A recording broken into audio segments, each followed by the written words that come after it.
Ngayon nga po ay kapistahan o kinuginta po natin si San Buenaventura, Obispo at Pantas ng Simbahan. Yung mga paalala ng ating Panginoong Kristo sa mga sinasabi po sa ating banal na kasulatan, huwag niyo pong ipapasantabi, huwag niyong iisnabin. Marami ang umiisnab sa salita ng Diyos, sa ebanghelyo ng ating Panginoon Diyos, sa kaharian ng Diyos. Sabihin po nila, mabait ang Diyos.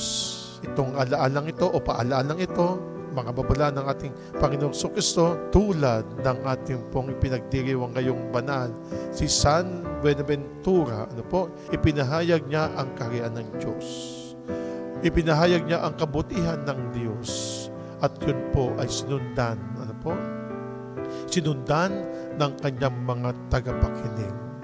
Naging pantas po ng simbahan si Buenaventura dahil sa galing niyang pagtuturo o pagsasabi po ng katotohanan mula sa ating Panginoong Diyos. Tinanggap ito ng mga tao. Gayun din po naman, sa salita at gawa ng ating Panginoong Diyos, sundin po natin, tanggapin po natin, dahil wala mo pong mawawala sa atin kung tayo po ay magtitiwala ng lubos sa ating Panginoong Diyos.